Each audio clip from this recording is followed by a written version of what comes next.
kehendak ini ke Tuhan Uzza. Jadi Tuhan itu terdivisi, tidak kemudian menyeluruh, itu tidak, tapi terdivisi. Uzza, Manat, Hubal, Lata gitu. Jadi kayak orang bawa proposal gitu, langsung ke kabak mana, kabak mana, kabak mana. Tuhan utama itu tidak dikenal oleh mereka. Nah, makanya turunnya Al-Quran itu membedah situasi sosiologi, situasi antropologi, dan situasi teologi yang tidak mudah dipahami oleh orang Mekah. Gitu. Makanya juga nggak mudah sesungguhnya memahami Al-Quran, karena Al-Quran itu turun di tengah situasi sosiologi, antropologi yang demikian rumit. Maka Quran itu ada asbabun nuzul, ada ulumul Quran, banyak. Jadi Al-Quran itu bukan teks-teks yang tertulis seperti plang jalan, itu enggak, plang Jeporo, Melonggo gitu, yang dengan mudah bisa Melonggo, Jeporo gitu. Tapi Quran diturunkan untuk membedah situasi yang demikian rumit. Makanya Iqra bismi rabbikal ladzi khalaq, khalaqal insana min 'alaq, itu tidak bisa dipahami waktu itu. Manusia kok min 'alaq, itu tidak mudah. Manusia dari segumpal darah, manusia yang metu brojol gitu. Bagi orang Mekah nggak ada kok min 'alaq. Iqra wa rabbukal akram alladzi 'allama bil qalam 'allamal insana ma lam ya'lam. Oh, itu aja sudah sulit dipahami oleh orang Mekah.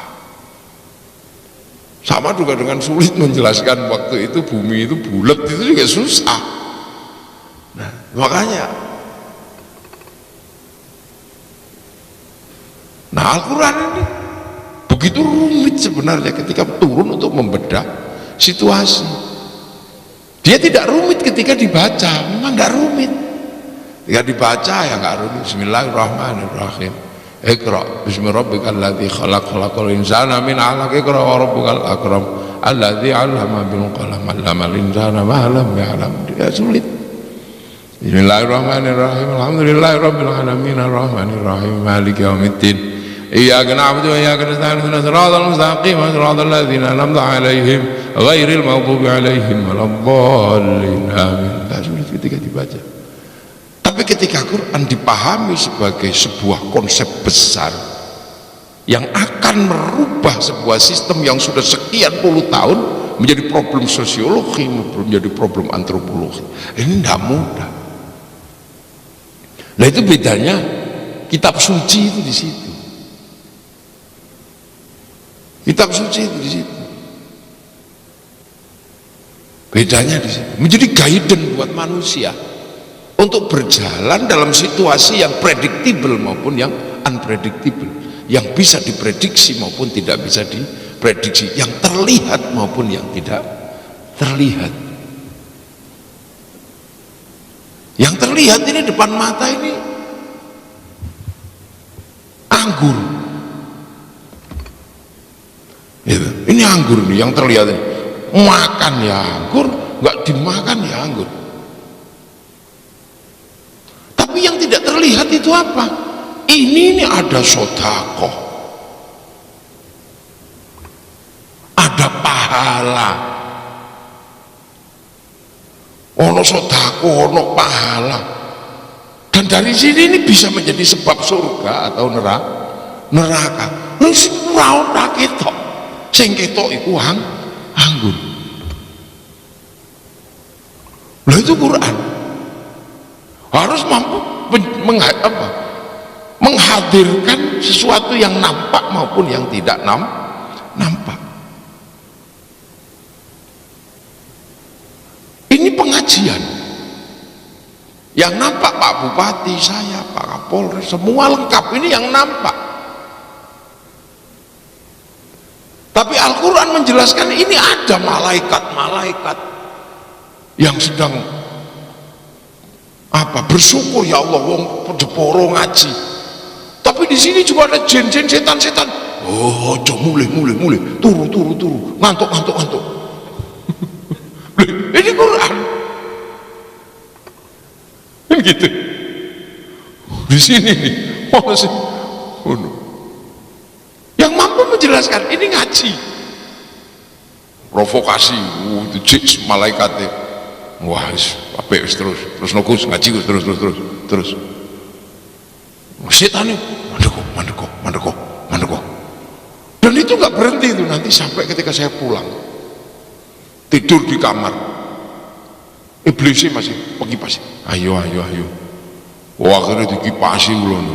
Di situ ada tiba-tiba kemudian orang aku diundang orang Pak Bupati, aku kok loh, itu bisa tumbuh nanti ketika saya tidur di dalam kamar, dan itu yang akan menghapus ini semua. Lagi Quran menjelaskan itu. Maka jangan sekali-sekali memahami Quran itu dengan satu yang sederhana seperti tekplang gitu. Sekarang itu banyak yang seperti itu. Maca Quran ini mocok. Bacalah gitu. Makanya santri itu ketika membaca Al-Quran, selain membaca itu mengikuti dengan disiplin ilmu yang demikian rumit. Agar apa? Agar Al-Quran yang demikian kuat kalamullah ini mampu menjadi bagian dari guidance manusia untuk pulang kembali kepada Allah, menjadi konsep perubahan besar di dunia. Makanya nggak serta-merta dengan mudah. Makanya saya kadang itu komplain, ini terus terang Pak Bupati misalnya, itu sering komplain. Sekarang itu orang begitu merasa baca Quran bisa, langsung kemudian dia praktek ini, karena ayatnya tahu, ini ayatnya, ayat sekian, bunyinya sekian. Kalau ini begini, belum tentu. Makanya saya itu kadang cerewet. Kalau kamu disiplin ilmumu tidak di situ, jangan bunyi. Itu kan sama dengan saya. Ketika seandainya kemudian saya harus menghafalkan teori kedokteran bedah, saya bisa baca, nggak terlalu lama lah. Teori bedah kedokteran itu mungkin saya bisa hafalkan dalam waktu 2 malam. Ketika saya dites itu mungkin saya bisa jawab, ini loh bunyinya, bahwa bedah itu begini. Tapi begitu saya masuk ke ruang bedah, pasti mati itu tak bedah. Iya, itu mesti mati gue tak bedah. Nah, akhir-akhir ini kenapa kemudian orang rame sekali? Oh, ini ayatnya. Tapi tidak menghasilkan satu hal yang teduh, yang menghantarkan manusia pada pengertian-pengertian dasar, bagaimana hidup bersama. Tapi dia menjadi bagian dari alat provokasi. Ini kan lagi ngetren, milih presiden, ini ayatnya, akhirnya patuh. Nah, ini makanya tidak mudah. Dia bagian dari sebuah perubahan besar. Jadi Al-Quran itu turun untuk melakukan perubahan besar. Ini tidak serta-merta dan tidak sederhana. Ayatnya ini. Nah, ini yang mungkin menjadi refleksi kita bersama terhadap Al-Quran. Ada ulama yang membaca Al-Quran, ini menemukan rahasia-rahasia besar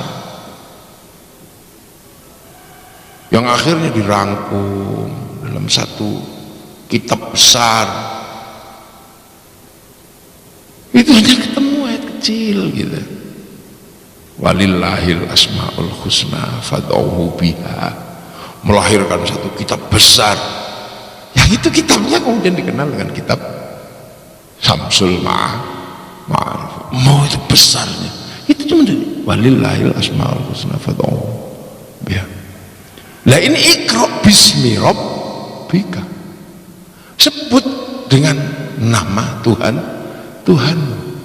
Nah, nama Tuhan itu terangkum yang ada di dalam Al-Quran itu aja 99 yang dikenal dengan Asmaul Husna.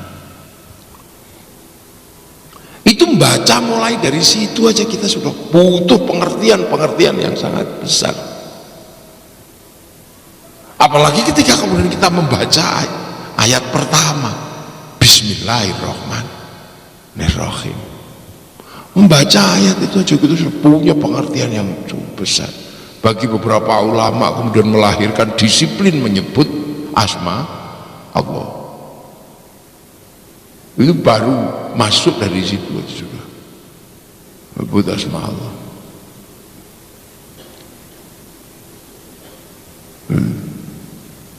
Maka kemudian orang ada yang kemudian apa-apa Bismillahirrahmanirrahim, minum Bismillahirrahmanirrahim, jalan Bismillahirrahmanirrahim.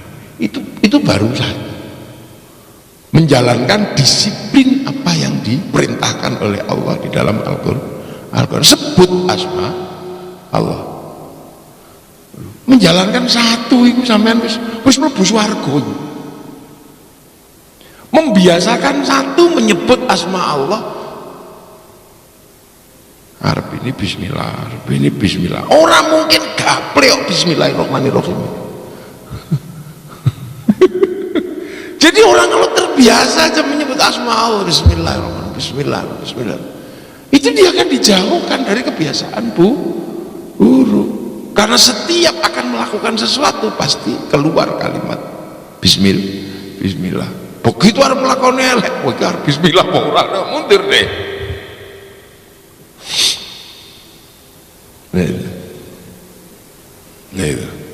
Belum lagi kalau kita berbicara tentang bahwa Al-Quran ini adalah penyempurna dari kitab-kitab yang sebelumnya.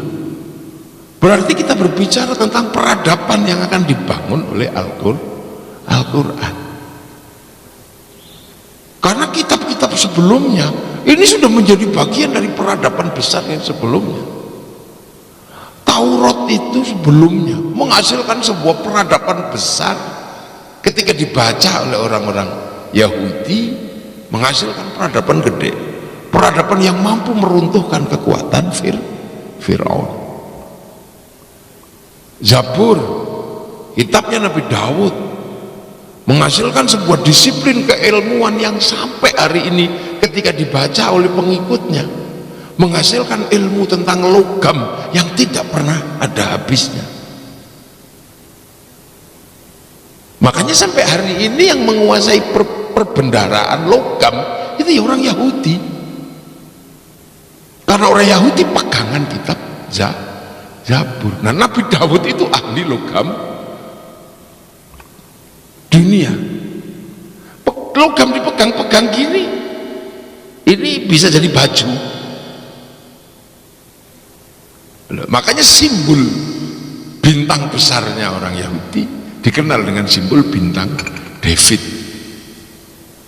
Dan dari kitab dia menghasilkan disiplin keilmuan dipertemukan dengan Taurat. Itu menghasilkan peradaban besar yang hari ini membangun Eropa itu loh. Yang demikian gede itu. Eropa bangkit itu dari peradaban Zabur dan peradaban Taurat, termasuk juga peradaban Injil. Sehingga jangan heran kalau sekarang orang ngomong ini Yahudi lah, ya memang eranya Yahudi, wong eranya logam. Ini muncul seperti ini juga era logam. Era logam. Ini tidak tahu logam diputer-puter di dalam pelungkur gitu. Itu menghasilkan sinyal. Yang dulu yang harus melakukan pertemuan logam sampai menjadi sinyal itu para wali download itu Kalau Rabbuna Allah itu mas tahun download begini sampai kemudian bisa zoom wali itu. Sunan Ampel ada di di Surabaya, Sunan Bonang ada di Tuban, Sunan Gunung Jati di Cirebon, Sunan Kudus ada di Kudus, Sunan Kalijaga itu bisa melakukan pertemuan jarak jauh, tapi zoomnya dilakukan di Pamijahan sana. Nah ini oleh orang-orang teknologinya, teknologi Zabur, teknologi Taurat ini yang dipegang oleh orang Yahudi, itu logamnya dirubah jadi pelengkur gini, welok itu sampai lihat itu melungkur gitu. Itu akhirnya orang tidak lagi kemudian harus begini gitu, tapi cukup beli kuota. Cukup beli kuota dan dihubungkan dengan harddisk besar namanya Zoom.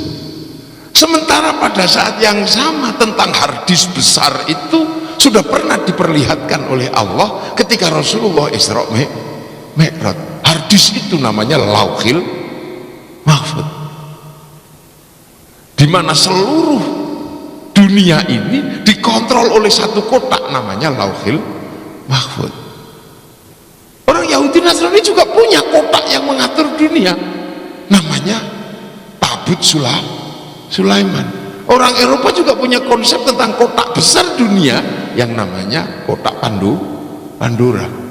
Dan orang Jepang juga punya konsep kotak yang mengatur dunia namanya kotak Doraemon.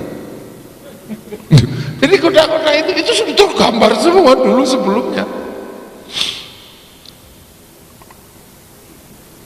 Dan itu akhirnya kemudian dijadikan turunan-turunan pengetahuan yang akhirnya sekarang kemudian kita nikmati secara bersama-sama. Secara bersama-sama. Nah, ini kalau kita berbicara tentang Al-Quran berhadapan dengan kitab-kitab yang sebelumnya sudah dilakukan oleh umatnya membangun peradaban di keyakinannya masing-masing. Nah akhirnya kan kita juga ditantang ketika berbicara tentang Al-Quran sebagai sumber pengetahuan, ketika Quran berbicara tentang sumber agama, ketika berbicara Quran sebagai sumber peradaban, bagaimana kemudian terjadi proses transformasi minadz-dzulumati ilan nur, dari yang gelap menuju terang benderang, yang diterjemahkan oleh Thomas Alva Edison dengan bikin bola lampu, yang diterjemahkan menjadi mesin diesel ini apa. Nah ini terjadi dan itu diakui oleh mereka. Sistem dunia mereka akui, mereka buat sistem finansial dunia yang sekarang kita pakai, perbankan, itu dikembangkan oleh keluarga Yahudi kecil namanya keluarga Rothschild Rockefeller, yang akhirnya menyimpan uangnya dan dalam satu konsep perbankan yang sekarang kita pakai di seluruh dunia. Basisnya ada di Wall Street Amerika dengan satu bank besar namanya Bank Devisa New York, yang itu mempengaruhi fluktuasi seluruh uang dunia.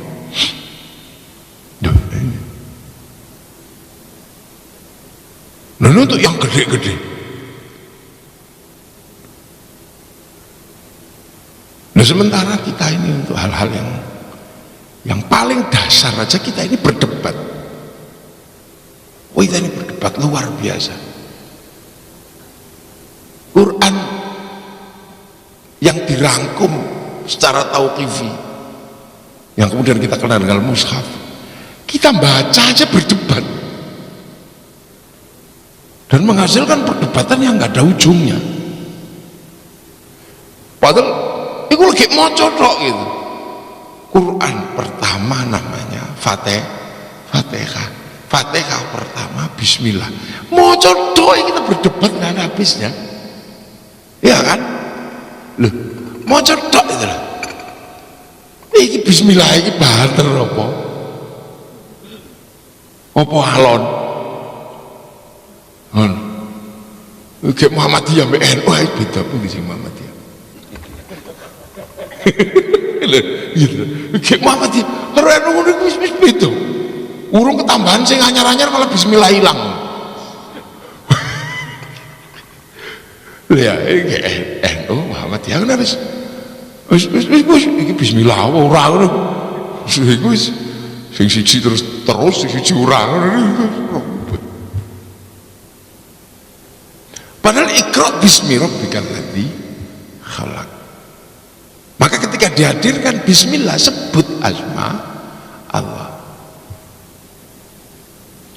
Nah, salah satu yang kemudian mempertahankan bagaimana konsep bismillah itu adalah ulama-ulama tarekah. Bismillah, sebut ya Allah, ya Allah, ya Allah, ya Allah, ya Allah, ya Allah. Yang kalau itu kemudian dijadikan prinsip kehidupan, itu menghasilkan sebuah tata nilai kehidupan yang luar biasa adem, luar biasa teduh. Sebut asma Allah, ya Allah, ya Allah, ya Allah, ya Allah, ya Allah. Sebut asma Allah. Nah begitu ini diilmoni gitu kan, tadi kan bismillah, ini diilmoni. Bismillah itu pertama kali yang disebut itu Ar-Rahman.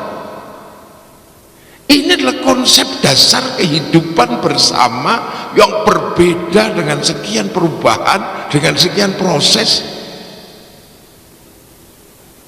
Itu kalau dimaknai, itu dari situ aja cukup sebenarnya. Sebut asma Allah, Ar-Rahman. Cara kiai ini welas asih dalam dunia lan akhirat.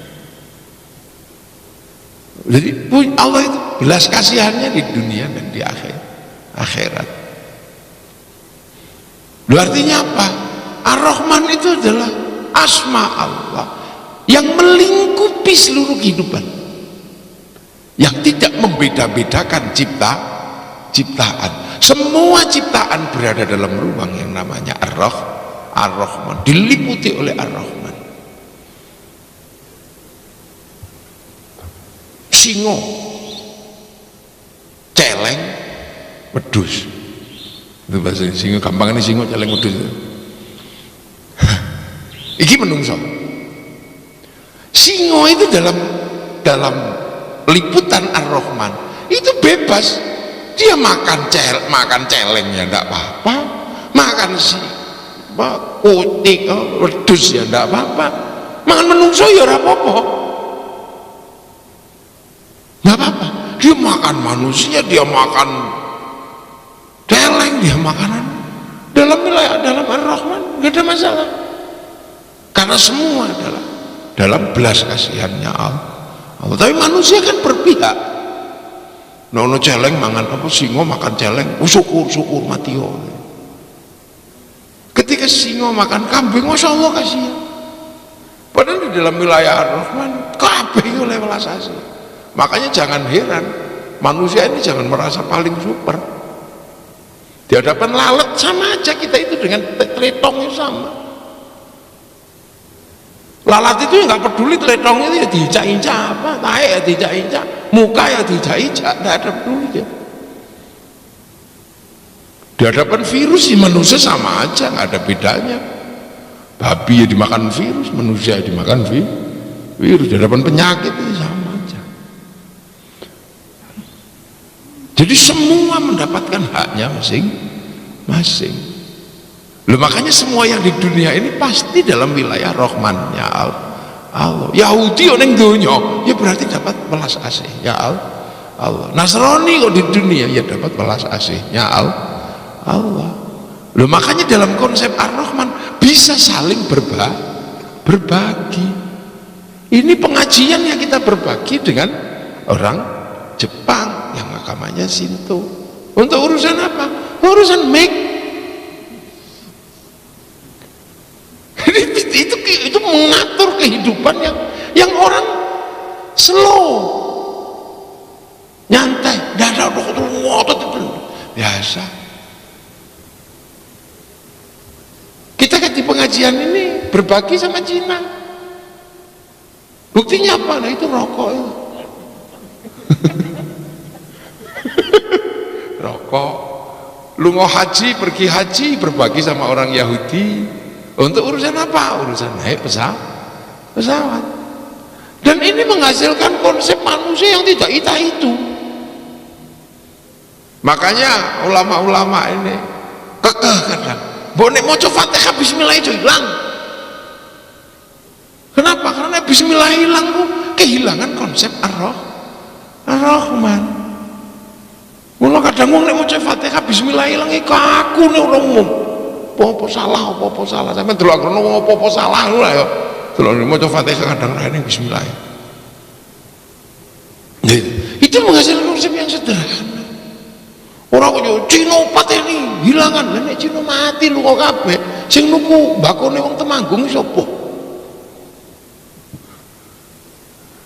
Untuk sesuatu yang sangat sederhana sebenarnya.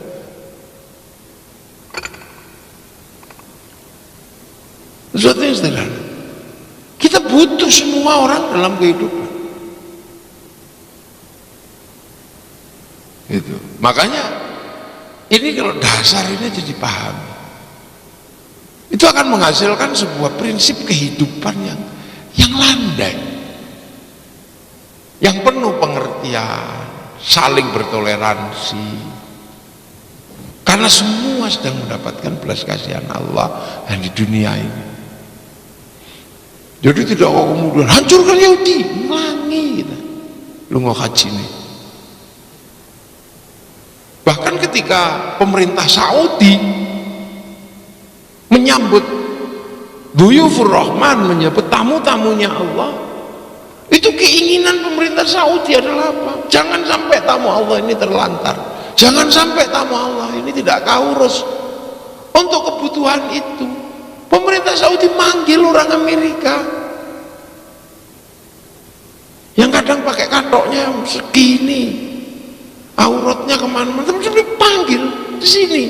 Ente bangun hotel untuk nyambut tamu ini. Siapa dia? Si Paris Hilton. Bangun hotel Hilton.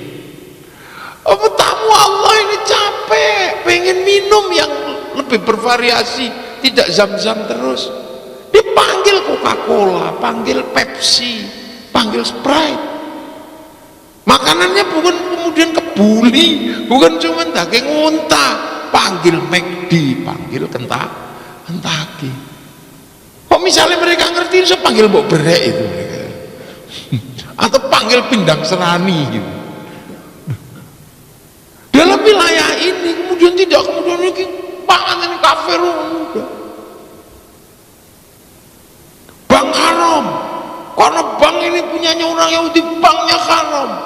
Ini ya men bisa bermasalah. Lebih lu mau kaji gimana? Mau pergi kaji itu pakai bank, pilotnya 40 juta ya enggak mau. Termasuk orang baca Quran itu juga pakai bank, karena percetakan Quran pasti utang bank duluan sebelum dibeli oleh Depak. Itu Ar-Rahman yang punya belas kasihan di dunia dan di akhir. Menurut itu kalau kita bisa santai ngaji, burine backgroundnya itu saya gawe wong Jepang itu, mereka Sony ini asli Jepara ya godhong zaman dulu itu, ini lo godhong asli Jepara. Tapi bahwa Al-Quran juga menyampaikan sesuatu yang nggak nampak di hari ini. Apa? Ar-Rahim. Ar-Rahim urung ketok dino iki, wong itu belas kasih akhirat blok akhirat iki ning ndi ono ora ketok, ngimpi wis durung gitu loh kita ini. Makanya Ar-Rahman kemudian dijelaskan alhamdulillahirabbil alamin. Ora rabbil amrikiyin, bukan rabbil indonesiyin, tapi rabbil alamin. Loh, maka dibaleni lagi Ar-Rahman, Ar-Rahim. Ya Ar-Rahman itu ya rabbil alamin, pangerane wong alam kabeh. Lah apa meneh wong Jawa enggak wis muni wong itu apa-apa wong. Seluruh, jadi wong itu semesta, bukan menungso tok. Wedhus iki ya wong nek orang Jawa. Ya wedhus lagi wong ta. Kalau wong Jawa itu wedhus iki wong.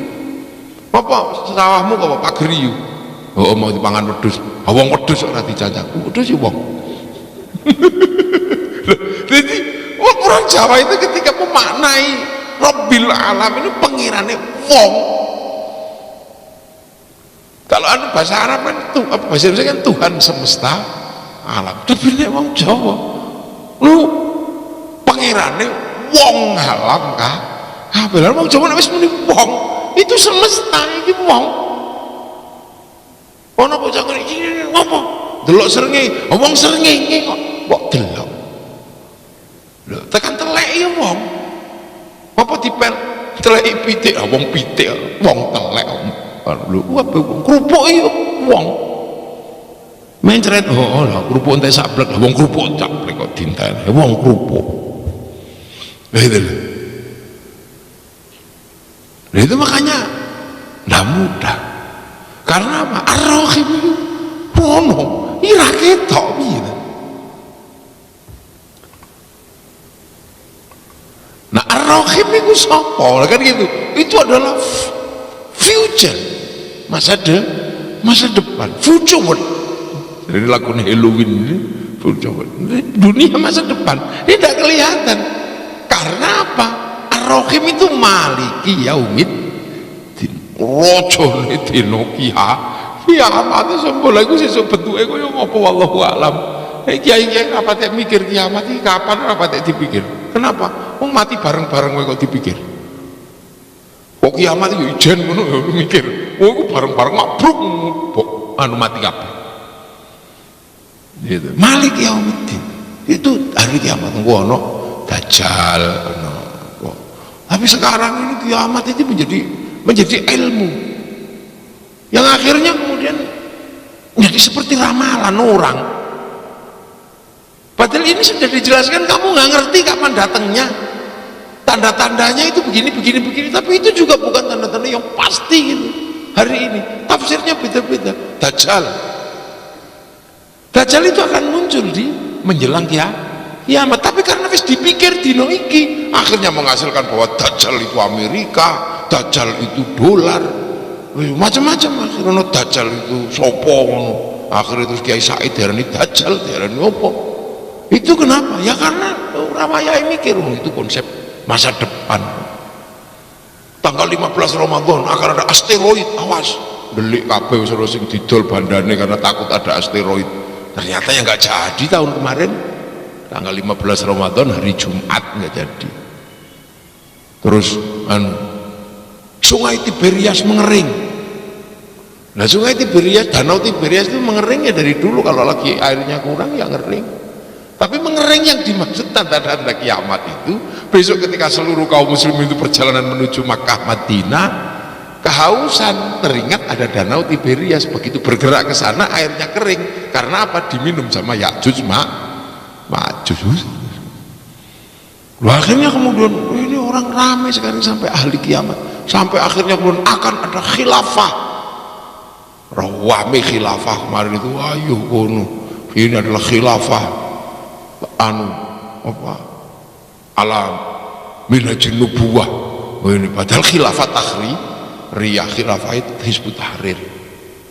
Tapi ben ketok keren itu bagian tanda kiamat, terus menyebut bagian dari kiamat. Akhirnya ahli kiamat, ustadz ahli kiamat bisa dibahas kiamat, Dajjal, wis diwedeni corona, diwedeni kiamat. Ya kenapa? Mengambil ini menjadi sebuah disiplin.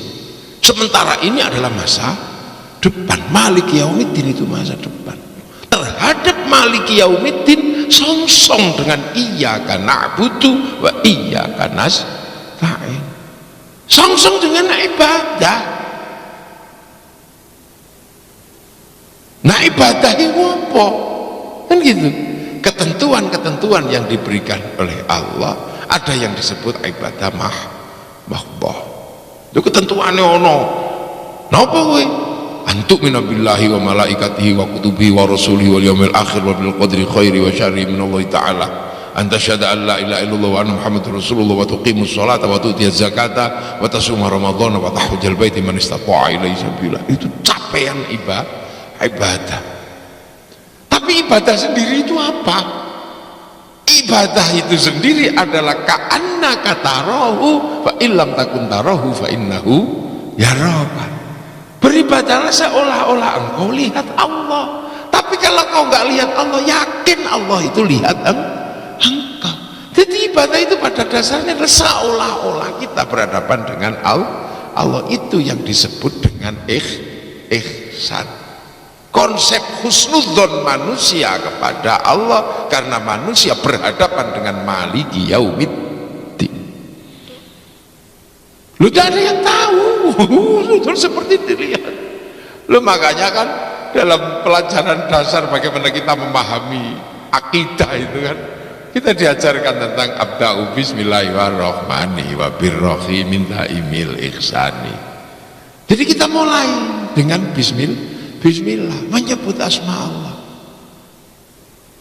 Nah, asma Allah ar-Rahmani tadi, abda'u bismillahirrahmanirrahim, disekno ar-Rahman, belas kasih dunia dan akhirat.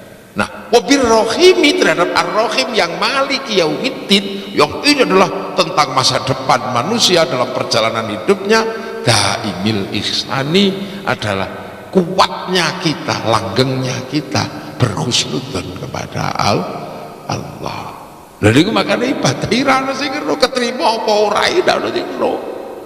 Makanya konsep iyyaka na'budu adalah konsep ihsan, dan jangan ribut di situ itu. Karena yang menerima ibadah itu Allah. Makanya orang kalau ibadahnya ini husnudzon, aja ribut, membayangkan ditompo aja sudah takut gitu. Jangan-jangan kayak gak ditompo, mikir diterima atau tidak aja kita sudah mumet. Nah ini, maka biarkanlah orang beribadah. Yang tidak boleh itu bid'ah, ibadah yang dibuat buat muhdasah. Lah muhdasah itu apa? Merubah syariat ibadah mahdhah. Salat zuhur papat, saking senengnya dadi 7 lho, ora oleh. Salat Jumat saking senengnya tiba-tiba dilakukan jam 7 pagi, ora oleh. Utawa barasar itu ora oleh, ndak boleh. Nah, makanya konsep ibadah ini adalah konsep husnudzon. Pokoknya semoga-moga ketompo lah. Nah, kalau sudah ibadah husnudzon kepada Allah, moga-moga ketompo, nasta'in, minta tolong. Baca Quran itu ibadah. Makanya ada orang yang selalu menggunakan Quran untuk ibadah. Habis itu minta tolong. Saya akan ibadah baca Yasin ya Allah, tapi habis itu saya minta tolong apa? Muga-muga mbahku iku di ngapura dosane di akhirat. Lah menghasilkan tradisi yasinan. Ada yang baca Quran itu ibadah, tapi minta tolong untuk apa? Oh, ini berbeda lagi. Sing dibaca Al-Quran innahu min Sulaiman wa innahu bismillahirrahmanirrahim. Habis itu minta tolong, mudah-mudahan perempuan cantik itu mau menjadi istri. Loh, itu konsep ibadah husnudzon dan minta tolong. Makanya macam-macam ini ibadah husnudzon. Sholat zuhur Allahu Akbar ya tuh wong panjenengan keanakan seperti kita melihat tapi kita nggak melihat. Ya jangan salah kalau sholat ini Allah melihat sesuatu yang memang nyata di depan mata, seperti jam dinding, seperti tembok, seperti ruko bolong, itu kelihatan. Karena apa? Kita diperbolehkan seolah-olah melihat Allah. Tapi kalau nggak lihat, itu mesti delong, ini ternyata rakit, malah kita katok bolong, kita sarung bolong, gitu. Jangan lupa bahwa ketika kita tidak melihat, Allah melihat kita. Fa innahu yaraka, maka Allahu Akbar, malah krungu bakso boleh. Tapi kita harus selalu ingat bahwa kita ini sedang diawasi Allah, maka mendengarkan bakso itu boleh. Yang tidak boleh itu apa? Rong mangkok Pak, itu tidak boleh. akbar. Bismillahirrahmanirrahim. Sabbihisma rabbikal a'la alladzi khalaqa fasawwa alladzi qaddara fahada. Suwe. Boleh aja. Sih nggak boleh terus dari Kiai Anwar Zaid. Tidak boleh.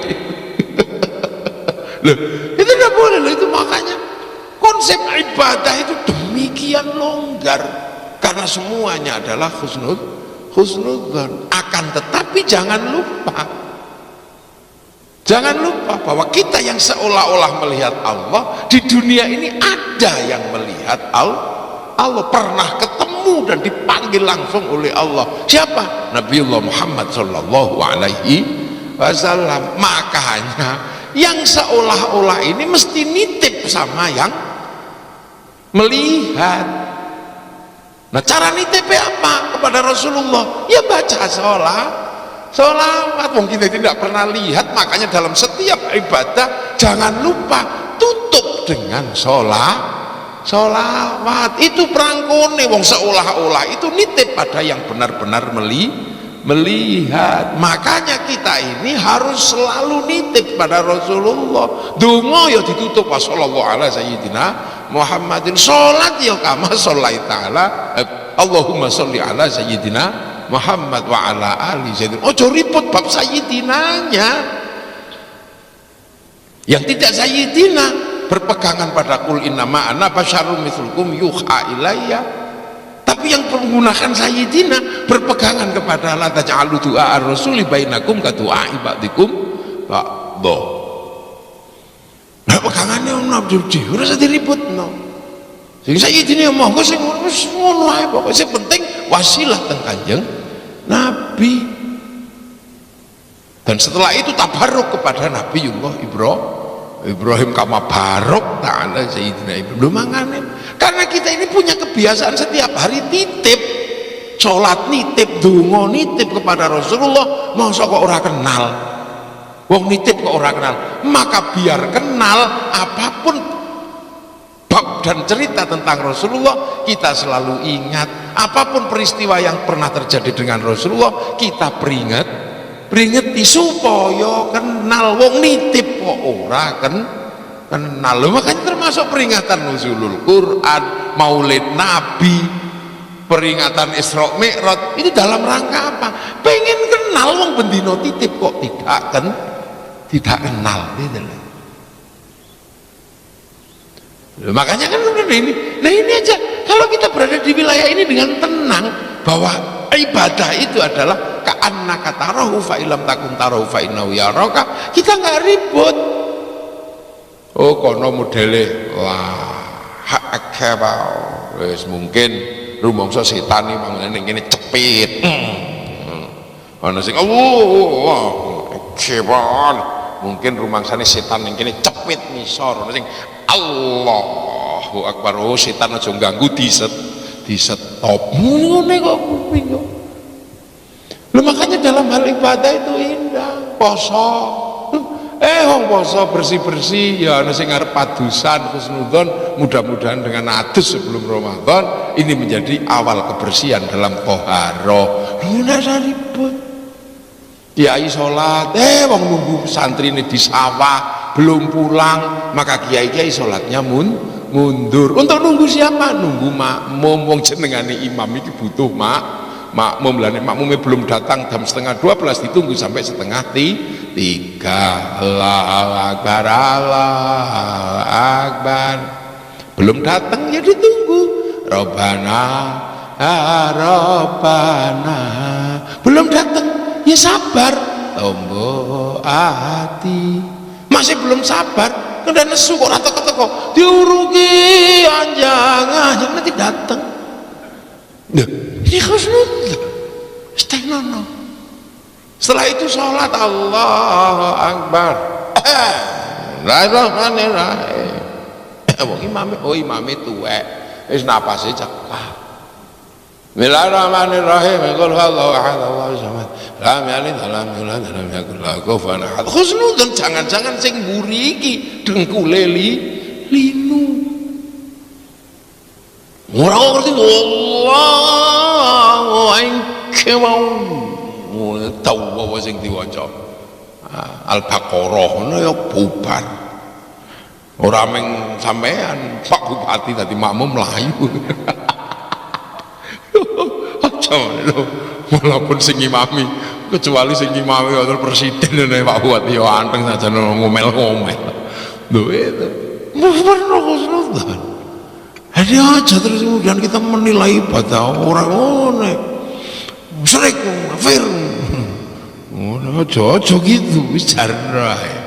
Bahkan misalnya ada gitu saya ada orang mati, ada orang mati, gele tumpeng, gele lampu, gele kopi, kayak payung, lampu dikeluar di kita khusnudzan aja ada.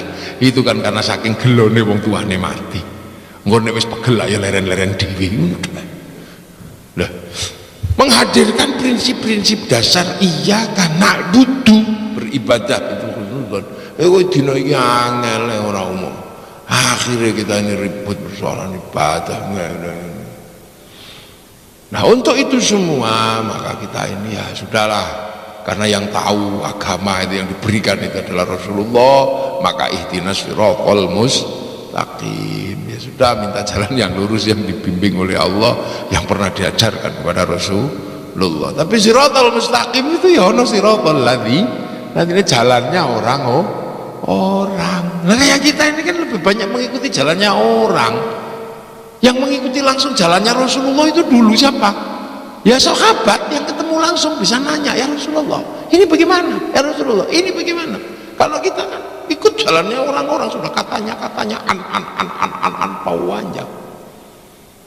Makanya hadis itu an qala Rasulullah, an amarona Rasulullah, an nahana Rasulullah, an kunna ma'a Rasulullah, an ro'aitu Rasulullah, an sami'tu. Itu kan panjang, karena kita ini sudah masuk ke wilayah siratal ladzina, jalannya orang-orang panjangnya luar biasa. Makanya kita ini jalannya orang-orang ya diparani kuburane, disiarahi, menghasilkan apa? Keluhuran budi bahwa kita ketemu siratal mustaqim itu menerima bantuan dari orang-orang yang ada di luar kita. Siapa? Ya alladzina, ya wong akeh. Makanya kemudian konsep walladzina ja'u min ba'dihim yaquluna rabbana ighfir lana wa li ikhwanina alladzina sabaquna bil iman. Jadi orang-orang yang datang belakang ini mendoakan yang pergi duluan yang bawa iman. Tapi karena dia bawa iman, maka imannya ada yang ditinggalkan menjadi warisan kita, menjadi iman. Makanya terus ono khol, ada jaro, ada apa, ini adalah wujud syukur kita bawa ke iman. Tanpa orang-orang ini as-sabaquna bil iman, kita nggak mengenal iman. Ya imannya wong Jepara misalnya, imannya wong Jepara ini kan dibawakan oleh ulama-ulama dulu, para wali. Sampai sekarang misalnya kayak saya ya, pengenal iman karena diajari oleh orang tua diajari oleh guru-gurunya. Guru-gurunya diajari Kiai Hasyim. Jadi alladzina banyak. Kiai Hasyim diajari oleh guru-gurunya, ada Mbah Soleh Darat, ada Mbah Khalil, ada Mbah Asy'ari. Nah, Mbah Asy'ari sendiri abahnya Mbah Hasyim diajari sama Mbah Khairon, atau dikenal dengan Mbah Gareng di Ngeroto Purwodadi. Itu mondok diajari di tempatnya Mbah Abdul Wahid di Solo Tigo, diajari oleh Mbah Abdul Halim di Boyolali. Mbah Abdul Halim diajari Mbah Sufyan di Tuban, diajari oleh Mbah Jabar di Tuban, diajari sama Mbah Abdul Rahman di Lasem, diajari sama Mbah Benowo di Surabaya sana. Mbah Benowo diajari Mbah Sunan Geseng, Sunan Geseng diajari sama Sunan Kalijogo, Sunan Kalijogo diajari kalian Sunan Bonang, Mbah Bonang diajari Mbah Ngampel, Mbah Ngampel diajari sama Mbah Brohim Asmoro Kondi, Mbah Brohim diajari oleh Syekh Jumadil Kubro. Tanpa alladzina yang banyak nggak nyampe ke sini. Nah, Syekh Jumadil Kubro diajari Syed Muhammad di Pasir, Syed Muhammad diajari Syed Ahmad Jalaluddin di Campa, diajari Syed Abdul Malik di Mongol, diajari Syed Alawi Amil Faqih, diajari Syed Ahmad Sokib Mirbat, diajari Syed Ali Khalid Qasam, diajari Syed Alwi, diajari Syed Muhammad, diajari Syed Alwi, diajari Syed Ubaidillah, diajari Syed Ahmad Al-Muhajir, diajari Syed Aisyah, diajari Syed Muhammad, diajari Syed Salid Ali Uraiti, diajari sama Sayyid Ja'far Shadiq, diajari Sayyid Bakir, diajari Sayyid Ali Zainal Abidin, diajari Sayyidina Hasan Husain, diajari Sayyidina Ali. Nah ini yang diajari langsung oleh Rasulullah Muhammad Sallallahu Alaihi Wasallam. Nah, akhirnya kita menghasilkan rasa terima kasih kepada orang-orang yang sudah mengajarkan iman. Lah mula terus didongakno, diziarahi kubure, fazuruha, ziarahono, jadi online tok, ini gitu. Nah kalau kita menziarahi kuburnya apa? Kita cinta terhadap tanah air di situ. Wong Jepara kan ngebom Demak, ya nggak berani. Wong di situ ada makamnya Sunan Kalijogo. Suruh ngebom Jombang, ya nggak berani, ada makamnya Kiai Hashim. Tanpa diajarkan apapun, orang akan masuk kepada wilayah hubbul waton minal iman, akan cinta pada tanah air. Nah kalau itu semua terjadi, ya an'amta alaihim ghairil maghdub, tidak seperti orang Yahudi dan orang Nasrani sing nabine dipateni, tidak seperti orang Yahudi dan orang Nasrani gitu loh yang waktu itu. Makanya situasi ini kita akan mendapatkan kenikmatan. Nah itu aja kita jalanin, akan tercipta baldatun thayyibatun wa rabbun ghafur. Tapi kan itu nggak mudah, butuh hati sing jembar memahami Ar-Rahman, sebagaimana Rasulullah menyampaikan mayuridillahu bihi khairan yufaqihu fiddin. Siapa yang dikehendaki menjadi baik oleh Allah dikasih ngerti dalam urusan agama. Khairan di situ nakirah, maknanya khairan kamilan, kebaikan yang sempurna. Nah kebaikan itu nggak mungkin sempurna milik manusia karena manusia nggak sempurna. Nah kebaikan sempurna itu hanya milik Allah. Nek manusia nggak sempurna, kebaikannya pasti bareng. Ngaji ini baik. Yang paling baik siapa? Ya saya, wong kiainya. Cekelimik ngombe ini paling akeh. Itu baik Pak Bupati. Jadi jangan lupa kalau ngaji ini baik, yang paling baik ini saya. Rasa tak komplain namanya. Tapi jangan lupa saya nggak boleh mengatakan saya yang paling baik, karena saya kelihatan baik karena diundang Pak Bupati. Kalau Pak Bupati nggak ngundang saya, ya saya nggak kelihatan baik di sini. Lah kalau sudah gitu baik mana saya apa Pak Bupati? Nah ya Pak Bupati, ya apa aku kok suruh aku sing ngundang. Nah cari saya ya nek aku ra teko ya pengajianmu elek Pak. Iku lagi saya sama Pak Bupati kalau berbicara kebaikan iso ribut, iso gelut itu. Sementara Pak Bupati menyiapkan sampai ada background sebagus ini, sound sebagus ini, lapangan sebagus ini. Tanpa ini semua apa pengajian ini terlihat baik? Ya enggak. Nah apalagi kalau sampean semua ikut komplain, yang bikin pengajian baik karena kami kiai. Lah kenapa? Karena kami mau datang. Coba nek jenengan ora teko blas, oh niki ora pengajian, niki cek sound. Ini makanya baik itu nggak bisa berdiri sendiri. Maka jangan sekali-sekali kalau kita baik merasa paling baik, itu jelek jadinya. Belum lagi kemudian kita menjadi baik karena orang sing gawe snack idola. Ini sing kotak ya sopo gini itu, isinya ada kacang, ada roti, macam-macam. Moga kali disambi.